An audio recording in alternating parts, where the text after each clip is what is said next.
လေးချင်းနေတဲ့နေရာမှာဘယ်သူအတွက်လဲလို့ပြောပြီးတော့လေးချင်းကြဒီသူအတွက်ဟုတ်လားဟုတ်သိကြရဲ့လားသိကြပါဗျာဒီသူအတွက်လို့ပြောပြီးလိန်သွားတဲ့သူတွေရှိတယ်နော်ရဲဘော်တို့ကသိကြရဲ့လားသိပါဗျာဒီလေးချင်းမှုတွေဒီကြိုးစားအထုတ်မှုတွေဟာဒီသူအတွက်ဆိုတာသိကြသေးချင်းနဲ့နော်ဟုတ်အလုံးလုံးရင်းနဲ့ကိုကဲတင်ရှင်လို့တတ်မှတ်လာတဲ့သူတွေနော်ကိုကပဲအတူမရှိကျေးဇူးရှင်ကြီးတွေလို့ထင်ပြီးတော့ခွန်ရလက်ထက်ရောက်လာတဲ့အခါမှာအပြည့်အဝခံစားကြရတဲ့ပြည်သူကိုမေ့သွားတတ်ကြတယ်အဲ့ဒါသတိထားနေတယ်နော်အရေးကြီးဆုံးအချက်တည်းမှာအဲ့ဒါပါတယ်ပြည်သူတော်ဖဲဆိုတဲ့စကလုံးကခေါင်းထဲမှာရောပြင်ပတ်ထဲမှာရောအမြဲရှိနေဖို့လိုတယ်ဟုတ်လားဟုတ်ဒီကနေ့ရဲဘော်တို့ရဲ့ရှေ့မှာနော်စစ်ပညာတွေသင်ယူပြီးတော့တော်လှန်ရေးလုပ်ကြတယ်ဟိုရှိအကျဉ်းဆက်ကလေးကလက်နက်ကင်ကြတယ်တိုင်းပြည်ကိုကာကွယ်ကြတယ်ပြည်သူတို့ပဲလို့ပြောခဲ့ကြတာမဟုတ်လားဟုတ်ပါဘူးဒါပေမဲ့ဒီကနေ့ဒီညီနေရတာဘု து အတွက်ဖြစ်သွားတော့အေးကိုယ်ကလှုပ်သွားကြတာအဲ့ဒီဆိုးရတဲ့ရင်ကျေးမှုအဲ့ဒီဆိုးရတဲ့အစင်လာကိုရဲဘော်တို့လက်ထက်မှာရိုက်ချုပ်ပြရမယ်ကြတိပေးနိုင်ရလားဒီကနေ့ကြိုးစားအားထုတ်မှုတွေကပြည်သူတို့သိကြရလားသိပါပါမနိုင်နဲ့ဟုတ်လားဟုတ်ဘယ်ရင်လူရောက်ပါလေပဲနော်ဟုတ်ဒီကနေ့စစ်သားဒေါ်လာရေးသမားဆိုပြီးတော့ပြည်သူကဥညွတ်အလေးပြုကြတယ်သွားတဲ့လာတဲ့လမ်းတိုင်းမှာဝမ်းသာမျက်ရည်နဲ့ကြိုကြတယ်အဲ့ဒီကြိုလာတွေနဲ့အဲ့ဒီလေးသားမှုတွေနဲ့ထိုက်တန်ဖို့ရဲဘော်တို့ဆိုနေကြတိုင်းဤသို့တော့ပဲဖြစ်နေရမယ်ဟုတ်လားဟုတ်ငါတို့တော့ပဲငါတော့ပဲငါဘွယ်ကြီးတော့ပဲဖြစ်သွားရင်ရဲဘော်တို့ကလူရောက်မှလည်းဖြစ်သွားမယ်ဟုတ်လားဟုတ်အဲ့ဒါလည်းတတိထားခါတိုင်းလည်းပြောခဲ့ဘူးပြီနော်အများကြီးဒီမှာတော်လာရေးလုပ်တယ်ဆိုတာကပရဟိတအလုပ်လို့ပြောခဲ့ဘူးတယ်မဟုတ်လားပြောခဲ့ဘူးအလုပ်ဒီတိုင်းပြည်ထဲမှာရှိသမျှအယုတ်အလက်အမြမရွေးအောက်ခြေကနေပြီးတော့ဟိုအထက်တန်းမှာအုပ်ချုပ်သူလူရန်သားတွေထိနော်ဒီထဲမှာရှိနေတဲ့နယ်ပယ်အသီးသီးကလူသားတွေနော်တာမန်လူမှုရေးနယ်ပယ်ဘာသာရေးနယ်ပယ်ဒီထဲမှာရှိတဲ့တတဝါတလိษံလို့တတဝါတွေကစဒီတိုင်းပြည်ကြီးကတိုးတက်ငြိမ်းချမ်းနေမှာအားလုံးငြိမ်းချမ်းမှာမဟုတ်လားဟုတ်ပါဘူးဗျာအဲ့ဒီအတွက်ဖြစ်နေရမယ်နော်ဟုတ်ပါဘူးလူရုံမာတွေတိုင်းပြည်ကြီးစိုးသွားပြီဆိုရင်အခုလိုပဲအားလုံးကတိုင်းပြည်လုံးအနိဋ္ဌာယုံမဲ့ဘာသာရေးနယ်ပယ်ကပုဂ္ဂိုလ်တွေရောတာမန်ပြည်သူတွေရောတလိษံတွေရောတကယ်ကိုငရဲကန်းလိုပဲထူးထွေကြည့်နေတရားစဉ်းစားနေတရားရှာနေတရားမလွန်ဘူးအားလုံးမျက်မြင်မဲ့ဟုတ်တယ်မဟုတ်လားဟုတ်ပါဗျာ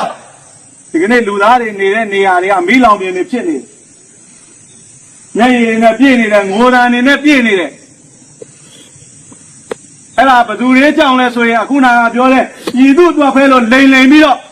ငါနဲ့ငါအဖွဲ့အစည်းအတွက်ဖဲဆိုတဲ့ကောင်လေးကြောင့်ဟုတ်လားဟုတ်ပါဗျာဒီသူကပေးထားတဲ့လက်နက်ကိုကိုင်းအစာပိုင်းတော့ပြည်သူရဲ့ကဲတင်ရှင်လို့အားကိုးရာပုဂ္ဂိုလ်တွေလို့ဟုတ်လားဟုတ်ပါဘူးနောက်တော့အဲ့ဒီလက်နက်တွေနဲ့ပဲကိုရေးကိုတာကိုအခွင့်အရေးကိုစဉ်းစားပြီးတော့ပြည်သူကိုအနိုင်ကျင့်လာကြအပါမနိုင်ငံအသီးသီးရှိတယ်လူအဖွဲ့အစည်းတွေအသီးသီးရှိနေမဲ့ဒီနိုင်ငံကကိန်းစာတင်နေတာလားမသိဘူးနော်ဟုတ်ပါဘူးကျေဆက်ဆက်အုပ်ချုပ်လာတဲ့လူတွေကပြည်သူပေါ်မှာမရိုးသားကြဘူးလက်နက်ကင်ထားတဲ့နယ်ပယ်ကပုဂ္ဂိုလ်တွေရောနိုင်ငံရေးနယ်ပယ်ကပုဂ္ဂိုလ်တွေရောပြည်သူပေါ်မှာလိန်သွားတဲ့လူကများနေသေးတယ်အခုထိပဲ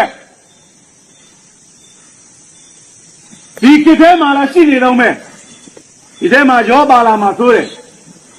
အဲ့ဒါကြောင့်အားလာကိုအလေးအနက်ထားပြီးပြောနေရတာပြည်သူအတွက်ပဲဆိုတဲ့စကားဟုတ်လားဟုတ်ပါဘူးသိကြပါသေးသိကြသေးတယ်မှာလေနော်ဟုတ်ပါဘူးပြောခဲ့သလိုပဲအိုးနှစ်ချီတွဲလောင်းတဲ့ကလေးလေးတွေကစ ကတုံကရင်နဲ့လမ်းလျှောက်နေတဲ့အဖွားကြီးတွေအဆုံးရဲဘော်တို့ဒီလာရင်းနဲ့လမ်းမှာအဲ့ဒါသတိထားပြီးတွေးခဲ့မိကလေးလေးတွေလက်ပြကြတယ်အလေးပြုကြတယ်မပြုတ်တတ်နဲ့ဝမ်းသာအားရနဲ့နှုတ်ဆက်ကြတယ်အဲ့ဒါဘာလို့လဲဆိုတော့သူတို့အသိစိတ်ထဲမှာဒီလူတွေဒီပုဂ္ဂိုလ်တွေဒီအဖွဲ့အစည်းတွေရဲ့လုပ်ရဟာသူတို့တွေရဲ့လွတ်လပ်ငြိမ်းချမ်းရာကိုရှာပေးနေတဲ့သူတွေလွတ်လပ်ငြိမ်းချမ်းရာကိုရှာပေးမဲ့အလုပ်တွေလုပ်နေတယ်ဆိုတဲ့အသိစိတ်မှာရောမသိစိတ်ထဲမှာရောရှိနေလို့အခုနပြောတဲ့နဲ့ထီးတွဲအောင်နဲ့ကလေးပေါက်စလေးကနေပြီးတော့ကတုံကရင်နဲ့အဖွားကြီးတွေထိရဲဘော်တို့ကျုပ်တို့လာတဲ့လမ်းမှာဝမ်းပန်းတတာနဲ့စီးကြိုကြတယ်အလေးပြုကြတယ်မိပြောက်အချိန်ကားတွေရှိပေမဲ့တခါတည်းအဲ့ဓာတွေကြည့်ပြီးတော့စိတ်ထဲမှာမလုံမလဲလည်းဖြစ်ရတယ်ဝမ်းသာဝမ်းနည်းလည်းဖြစ်ရတယ်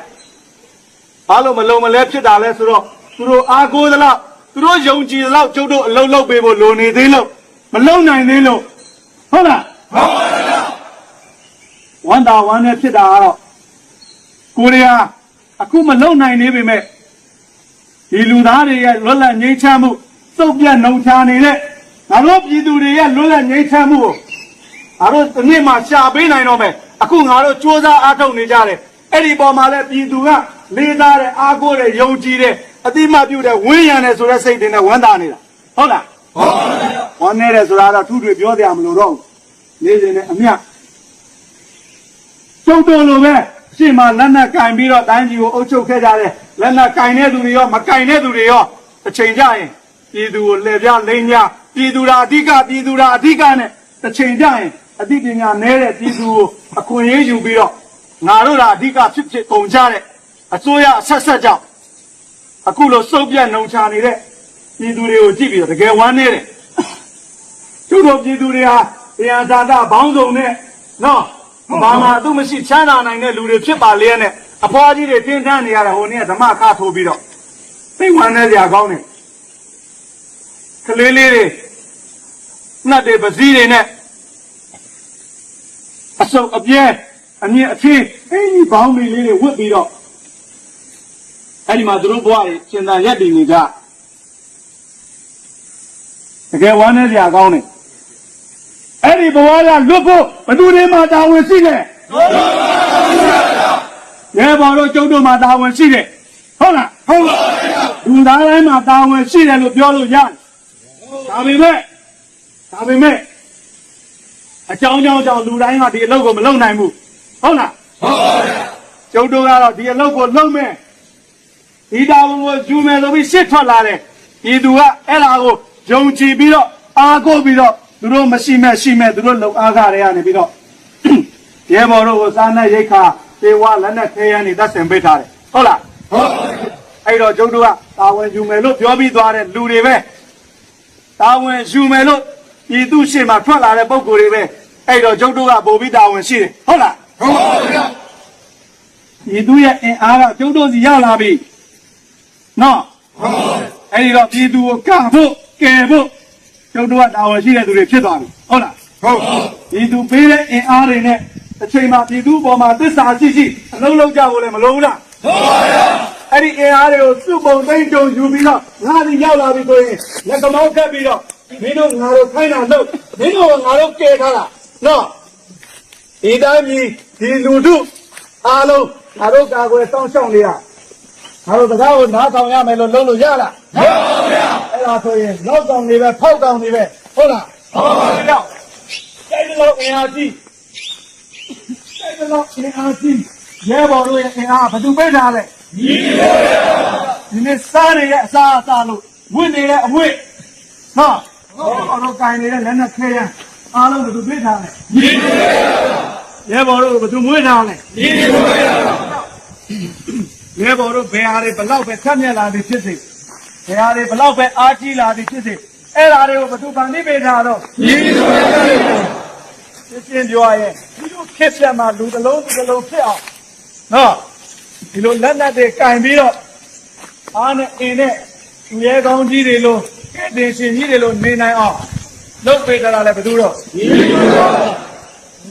အဲ့ဒါလည်းလေးထားမှာနော်ဟုတ် စာဒိတ်ကမှာပါတယ်မဟုတ်လားဟုတ်ပါဗျာဒါတို့ဒီပြည်တော်စုနဲ့ပြည်တော်စုသားများပေါ့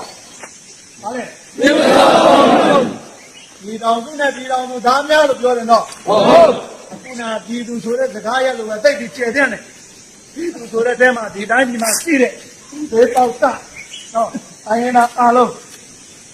အစဉ်တရားကရင်ချင်းမွန်းပမာရခိုင်ရှမ်းအဲ့ဒီအပြင်နောက်ဆက်တိုင်းသားငယ်တွေအများကြီးအဲ့ဒါအားလုံးကဘာလဲ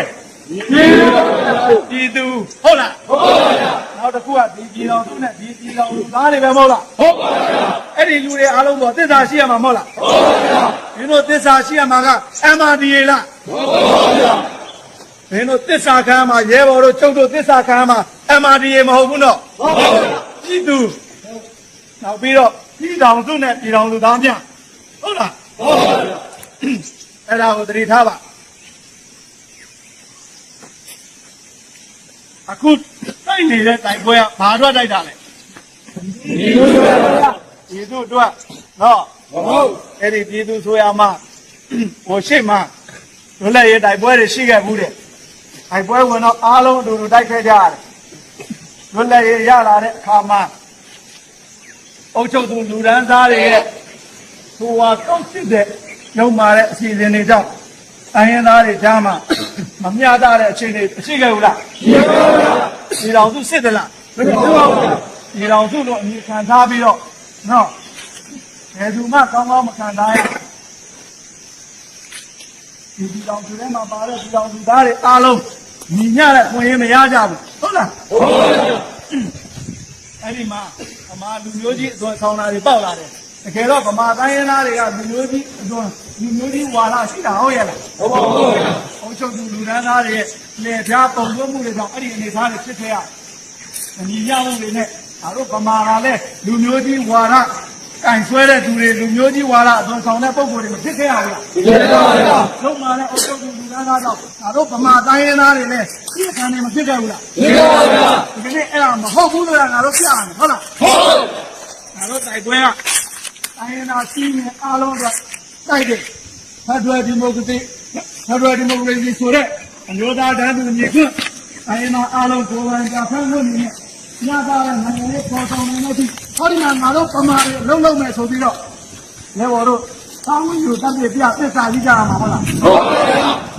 အဲ့ဒါကြောင့်ဖက်ဒရယ်ဒီမိုကရေစီအတွက်တိုက်ပွဲဝင်တဲ့လူအားလုံးပေါ်မှာသစ္စာဆောင်ပြရဟုတ်လားဟုတ်ဒီနေ့လေဘော်တို့ဒီနည်းလေးကြတာဒီတော်လိုင်းလမ်းကြောင်းမှာဆက်လာကြရတာကဒီတော်ပေါက်ခဲ့တယ်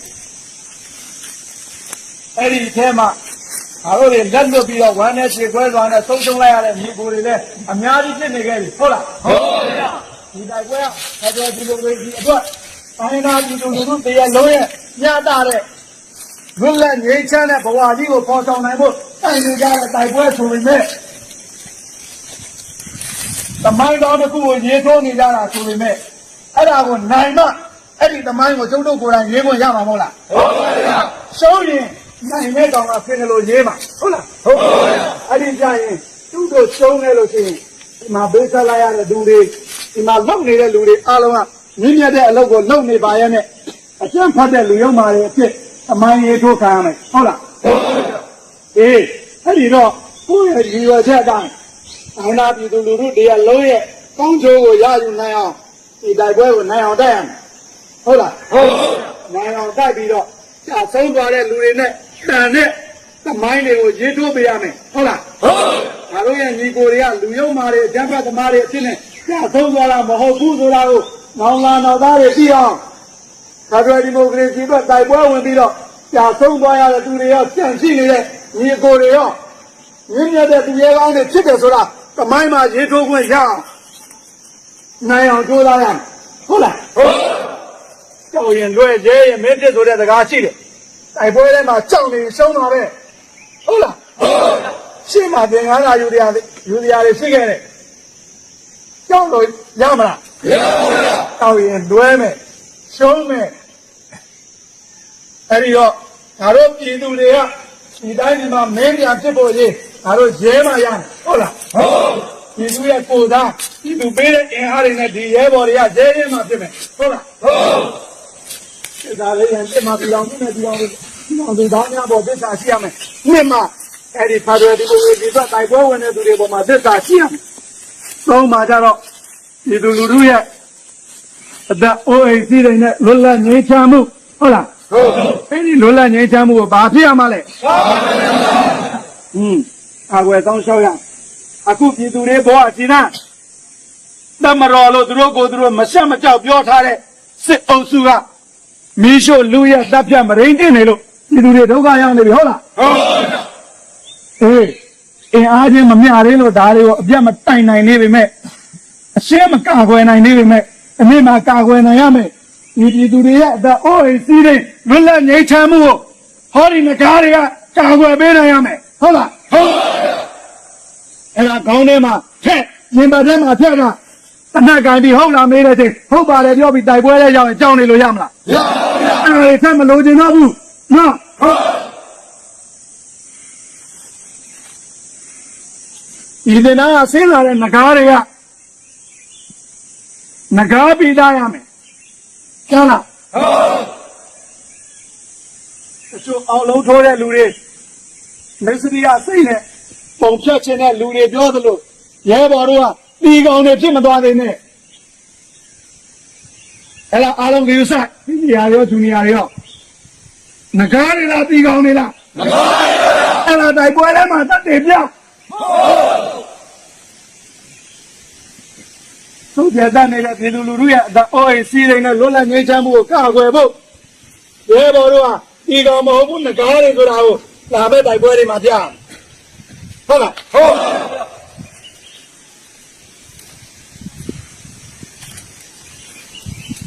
နောက်သစ္စာဒိဋ္ဌာနံပါတ်4ကပါလေ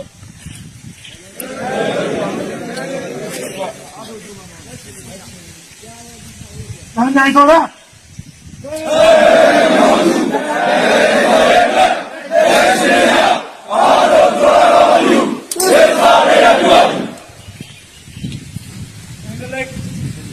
အောက်ကလို့ကဟိုကျိုးလာတဲ့အချိန်မှာအဲနာတွေအားလုံးပေါင်းပြီးတော့ဟိုကျုပ်တို့ဖက်ဒရယ်ဒီမိုကရေစီကိုအမှတ်ခံပြီးတော့တကယ်ကိုပဲတရားမျှတတဲ့လွတ်လပ်ငြိမ်းချမ်းတဲ့ဖက်ဒရယ်ဒီမိုကရေစီနိုင်ငံကြီးတည်ဆောက်မယ်ဆိုပြီးတော့ဒီကဝတ်တွေပြုလုပ်ကြတယ်ဒီမှာပြတ်သွားတယ်ဒါပေမဲ့ခုနကပြောတဲ့ဖောက်ပြန်တဲ့နိုင်ငံရေးသမားတွေဖောက်ပြန်တဲ့လက်နက်ကင်တွေကတိုင်းပြည်ကိုကောင်းကောင်းမွန်မွန်စီမံခန့်ခွဲအုပ်ချုပ်ပေးမယ်အရင်သားတွေရဲ့လွတ်လပ်ငြိမ်းချမ်းမှုတရားမျှတမှုကိုတန်ဖိုးထားတဲ့ဗိုလ်ချုပ်ကိုလှုပ်ကြံပြီးတော့အ ਨੇ စုကလက်ဝကြီးအုပ်ခဲ့ကြတယ်ဟုတ်လားဟုတ်ပါဘူးအဲဒီတော့ဖက်ဒရယ်ဒီမိုကရေစီဆိုတာလဲပေါ်ပေါက်မလာသလိုပြည်ထောင်စုဆိုတာလဲစကလုံးပဲကြံခဲ့တယ်တကယ်ပြည်ထောင်စုအသွင်မဆောင်ဘူးအဲဒီတော့အဲ့ဒီဖက်ဒရယ်နဲ့ပြည်ထောင်စုတသားတည်းချသွားဖို့ဖက်ဒရယ်ဒီမိုကရေစီပြည်ထောင်စုကြီးပြန်လည်တည်ဆောက်ဖို့ဟောဒီရဲဘော်တွေကကြံ့တဲ့အင်အားနဲ့အသက်ရှင်နေတယ်များကြိုးပမ်းအားထုတ်ကြမယ်ဟုတ်လားဟုတ်ပါဘူးခဏခဏဂရီတောင်းတယ်လို့ပဲဒီပွဲမှာကျုပ်ကအဆုံးထိမရောက်လို့ကြာဆုံးသွားခဲ့ရင်တော့မှရဲဘော်တို့ကဖက်ဒရယ်ဒီမိုကရေစီပြည်ထောင်စုကြီးပြန်လည်ပုံဖော်နိုင်တဲ့အထိတယောက်လက်ဆင့်ကမ်းပြီးတော့လက်ချင်းချိတ်ပြီးတော့ကြိုးစားသွားကြရမယ်ဟုတ်လားဟုတ်အမြဲတမ်းခေါင်းထဲမှာထည့်လာကအမားတွေရဲ့လွတ်မြောက်ဖို့တော်လည်းမဟုတ်ဘူးဟုတ်လားဟုတ်စစ်အာဏာရှင်ပြုတ်ကျသွားရုံနဲ့တော်လည်းဟုတ်သလားဟုတ်ပါဗျာစစ်အာဏာရှင်ပြုတ်ကျရုံနဲ့မဟုတ်ဘူးနိုင်ငံရေးကိုနီးပရိရဲ့မျိုးစုံနဲ့လက်နက်ကင်သည်ဖြစ်စေမကင်သည်ဖြစ်စေလှည့်ပြားပြီးတော့ဖက်ဒရယ်ကိုရှောင်ပြီးတော့သူ့တစ်ဖွဲ့လက်ဝကြီးအောင်အုပ်ချုပ်တဲ့နိုင်ငံရေးကိုပုံဖော်တဲ့ကိုကြိုးချနိုင်ငံရေးသမားအားလုံးရဲ့လက်ထဲကနေဒီတိုင်းကြီးနဲ့ဒီလူတို့ကိုခင်ရမယ်ဟုတ်လားဟုတ်အဲ့ဒီတော့ဆက်လက်ပြီးတော့ဖြစ်လာတဲ့ဒီထဲမှာကြိုးစားတော့ဟုတ်လားဟုတ်ဒီနေ့မှာတို့ပြည်သူနဲ့တို့ရဲ့ရှေ့မှာ NUG အစိုးရဆိုပြီးတော့ပြည်သူရှေ့ရတဲ့စကောင်းကြီးကိုမလာနဲ့ဒီတော်လာရေးမှာကြိုးစားအထောက်နေတာဟုတ်တယ်မဟုတ်လားဟုတ်ဟေးဒီလိုအဲ့ဒီ NUG အစိုးရကဒီတို့တော့ပြစ်စားပြီးဘာလို့ဒီလိုလဲဒီလိုအမှန်အပုံပေါ်ပြီးတော့နော်တို့ဒီလူတွေတရားလုံးရဲ့နောက်ဆုံးပန်းနဲ့ဖြစ်တဲ့ဖက်ဒရယ်ဒီမိုကရေစီပြည်ထောင်စုကြီးကိုပုံပေါ်ပေးခဲ့ရင်အဲဒီအောက်ကသစ္စာရှိရှိနဲ့လိုက်ပါပြီးတော့တို့တွေကတာဝန်ထမ်းရ ဟုတ်လားဟုတ်တကယ်လို့တော့အချက်ရှိခဲ့ရင်ကျုပ်တို့ကလာကြိုးစားရဟုတ်လားဟုတ်အမှန်တရားမှာအမှန်တရားပဲရှိတယ်ခေါင်းဆောင်ရှိသလားရှိပါဘူးဗျာစိုးရရှိသလားရှိပါဘူးဗျာမာနေရင်ခေါင်းဆောင်လည်းငင်းရမယ်မာနေရင်စိုးရလည်းငင်းရမယ်အမှန်တရားမှာအမှန်တရားပဲရှိတယ်ဟုတ်လားဟုတ်အဲ့ဒီတော့ပြည်သူကအမှန်တရားကိုကျုပ်တို့အခုချိန်မှာ NUG ဆွဲရနဲ့ပူးပေါင်းပြီးတော့ရယူမယ်အခုခုချွတ်ချော်ခဲ့ရင်ကျုပ်တို့အသက်ရှင်နေသမျှကိုနီးကိုဟန်နဲ့ကြိုးသားအထောက်ကြဟုတ်လားဟုတ်ဒီပေးလားပေးပါဗျာဒီနန်းခွန်းထဲမှာဂရီပေးတာတဲ့စစ်မြေပြင်မှာဂရီပေးတာလို့ချင်းနဲ့သိကြလားပေးပါပါဗျာအားလုံးကြုံနေတော့တန်ပြန်ပေါ်လာမျိုးမဖြစ်ပါနဲ့ထပ်ထပ်ဒီပေးခြင်းပါလေအထက်ထက်နဲ့မြေတိုင်နဲ့ခံခြင်းပါလေအမေပေးရမှာဆိုရင်အထက်ထက်ပေးခြင်းပါလေဟုတ်ဒီတို့တော့ပြပြသားလားရဲဝဝနဲ့ရက်တီလောက်ကင်ကြပါဟုတ်လားဟုတ်အိမ်ရောက်တာနဲ့ဖောက်ပြန်တဲ့အသွေးတွေနဲ့ဖောက်ပြန်တဲ့စိတ်ဓာတ်တွေနဲ့ပျော်ညံတဲ့စိတ်ဓာတ်တွေဝင်သွားပြီးတော့တော်လာရဲ့နဲ့ဝိဇ္ဇာကြောင့်ဘတ်ထွက်မသွားကြပါနဲ့ဟုတ်လားဟုတ်ခင်ဗျားတို့အဲ့ဒီလိုပျော်ညံတဲ့စိတ်ဓာတ်တွေရှိနေရင်ဒီမိစ္ဆာတွေရဲ့အောက်မှာသံတရားလုံးနေရလိမ့်မယ်ဟုတ်လားဟုတ်ဒီမိစ္ဆာတွေမှမဟုတ်ဘူးလေပြားတဲ့နိုင်ငံရေးသမားတွေလေပြားတဲ့အုပ်ချုပ်သူလူဒန်းသားတွေအောက်မှာကျုပ်တို့ပြည်သူတွေအခုလိုစောက်ပြတ်တတ်ပြီးတော့တန်တရားလုံးဒုက္ခရောက်နေရလိမ့်မယ်ခင်ဗျားတို့ပြောညံ့လို့မရဘူးပြတ်သားရမယ်ရဲရင်ရဒီတင်သားခွင်းထဲမှာသကလုံးတွေနဲ့ရဲရင်နေတာတဲ့စစ်မြေပြင်မှာရဲရင်မှာပြည်သူကလေးစားအားကိုးလို့ရတဲ့ငကားတွေဆိုတာပြီးတော့စစ်မြေပြင်မှာရန်သူမိစ္ဆာတွေကိုတစ်ကောင်တစ်ကောင်ချင်းတတ်ဖြတ်ပြီးတော့တော့ကျက်ဆင်မွားပြီးတော့ခင်ဗျားတို့တက်တည်ပြကြပါရှင်းမစစ်မြေပြင်ကစောင့်နေတယ်အနိဋ္ဌာယုံတွေကစောင့်နေတယ်အဲ့ဒီအနိဋ္ဌာယုံတွေကိုပြည်သူတွေအတွက်အိဋ္ဌာယုံပြန်ဖြစ်အောင်နော်ဟုတ်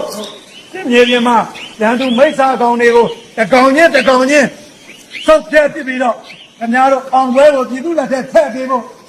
ခင်ဗျားတို့ကြိုးစားကြဟုတ်လားဟုတ်အဲ့ဒီအတွက်ခင်ဗျားတို့နေရင်မှုတွေနော်လုံးလဝတိရတွေရှင်းနေနိုင်တော့မလားရှင်းပါပါအဲ့ဒါဆိုရင်စစ်မြေပြင်မှာအတူတူ